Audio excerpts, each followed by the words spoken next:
Hello, très chers membres de notre communauté. J'ai l'honneur de devoir partager quelques instants d'astuces avec vous aujourd'hui. Je suis Gomsi Willy Foster de PFAC Cameroun. Alors, aujourd'hui, nous aborderons la thématique de comment suivre le crédit de TVA des activités de commerce général pour faire face aux notifications de contrôles fiscaux irrelatifs. Alors, parlant de crédit de TVA, l'article 149 alinéa 3 du Code général des impôts camerounais stipule que les crédits d'impôt générés par le mécanisme des déclarations sont imputables sur la taxe sur la valeur ajoutée due pour les périodes ultérieures jusqu'à épuisement sans limitation de délai. L'administration fiscale peut à tout moment procéder à un contrôle de validation d'un crédit de TVA exposé par un assujetti. Pour les activités de commerce général qui, par leur nature, ne sont pas susceptibles de générer un crédit structurel de TVA, tout report de crédit sur les déclarations ultérieures n'est admis qu'au-delà d'une période de 3 mois, qu'au terme de la validation préalable par les services compétents de l'administration fiscale. Alors, voilà ce que dit la loi, et nous allons ensemble essayer de décrypter pour vous et vous donner quelques astuces pour faire face aux différentes notifications qui commencent à tomber. Mais avant, chers membres de la communauté, j'ai le plaisir de vous inviter à pouvoir prendre part nombreux à la masterclass que nous organisons jeudi le 24 avril 2025 au Best Western Hotel de 9h à 17h sur la thématique comment piloter un contrôle et suivre un contentieux fiscal comme un pro. Oui, en effet, cette masterclass s'inscrit dans la continuité de notre programme d'activité et fait suite naturellement au séminaire sur la loi de finances organisé en janvier 2025, puis sur le séminaire concernant le montage de la DSF et la prévention des risques fiscaux et des risques de redressement fiscaux et sociaux qui a été organisé en février. Supposons maintenant que vos déclarations annuelles aient été montées et soumises. Nous entrons dans une phase délicate où effectivement les contrôles commenceront, notamment les contrôles sur pièces. Il faudra donc savoir comment faire face à ces différents contrôles. Alors, aujourd'hui, nous parlons du suivi de du crédit de TVA pour le cas spécifique des activités de commerce général.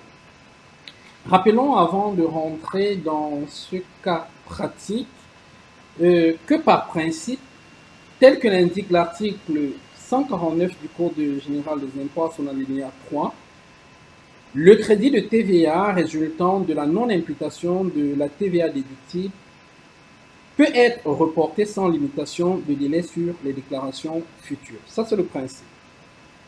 Par principe aussi, l'administration fiscale peut à tout moment décider de procéder à une vérification pour valider le crédit de TVA déclaré. Ça aussi, c'est un principe fondamental. Mais les activités de commerce général trouvent à cette application, à ce principe, une particularité restrictive entrée en vigueur par la loi de finances pour l'exercice 2020 au Cameroun. En effet, depuis cette date, l'imputation des crédits de TVA reportés n'est valable que pour ne peut être reporté que ne peut être imputé qu'en ce qui concerne les 3 derniers mois. Au-delà de ces 3 mois, toute imputation d'un crédit de TVA reporté devra naturellement faire face à la validation préalable du dit crédit par l'administration fiscale. Alors, qu'est-ce que cela induit? Pour le comprendre, nous allons prendre un cas pratique. Considérons une entité de commerce général ayant réalisé pour le mois de janvier un chiffre d'affaires de, disons, 345 millions. Très bien. Cela induirait une TVA collectée de 61 412 500 francs. Là. Alors, la question est celle de savoir, au niveau de l'imputation, faudrait-il imputer les 43 millions augmentés de la TVA déductible réalisée au cours du mois de janvier en lui-même, qui est de 13 425 317 francs, sélectionnés ici. La réponse à cette question est évidemment non, au regard de l'article 149 alinéa 3 que nous venons d'éplucher. Vous allez constater que le crédit antérieur de TVA reporté se détaille ainsi que suit. En décembre, on en a pour 16 millions qui n'auraient pas été imputés. En novembre, il y aurait 12 millions de TVA déductibles non imputés, de crédit de TVA. En octobre, il y aurait 9 millions. Et en septembre, il y aurait 4 millions de crédits d'impôt non imputés.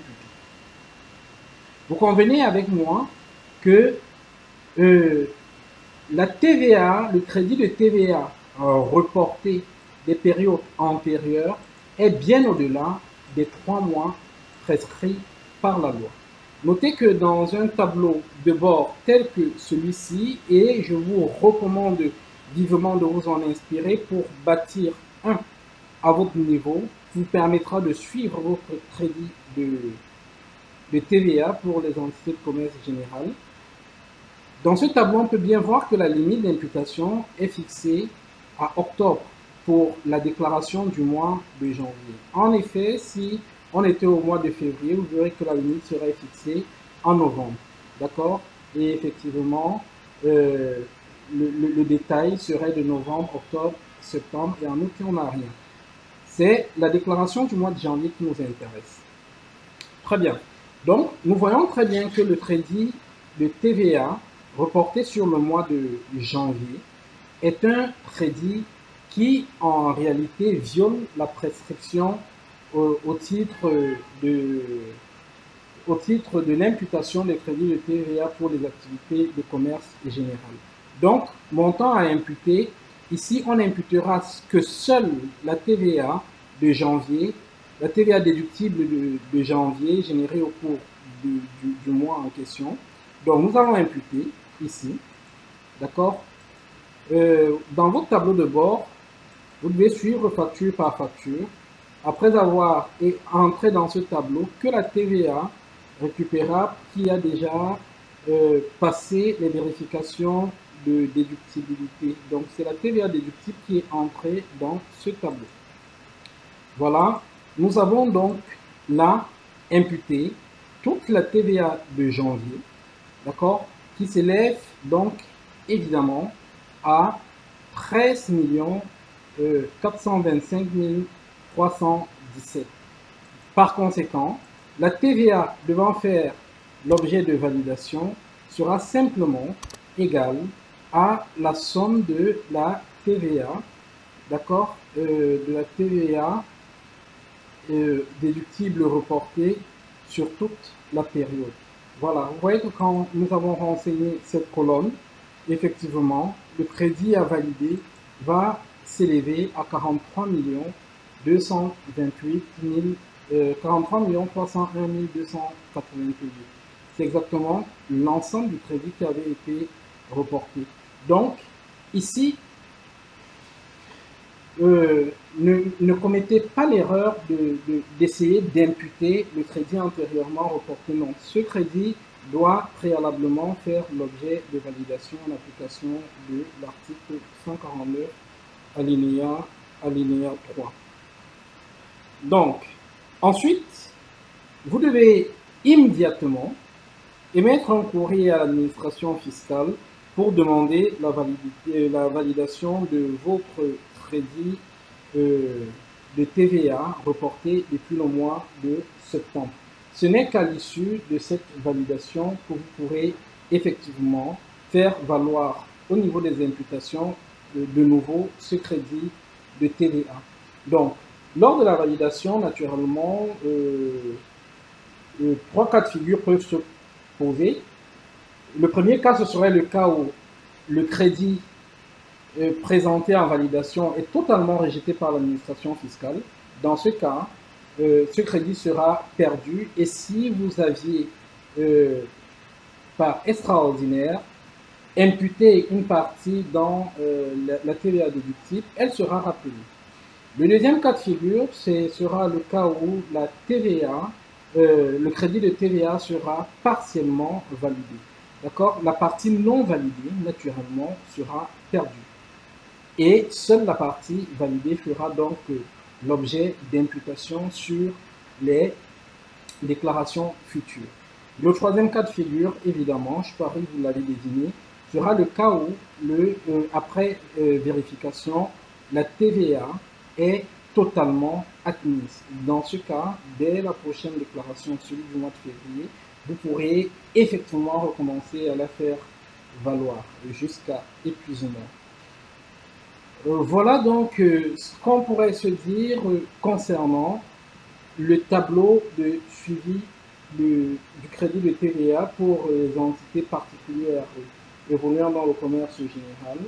Ce tableau de bord peut être repris dans vos entités et vous permettront certainement de mieux affiner votre suivi et de vous mettre à l'abri d'éventuelles discordances avec l'administration fiscale.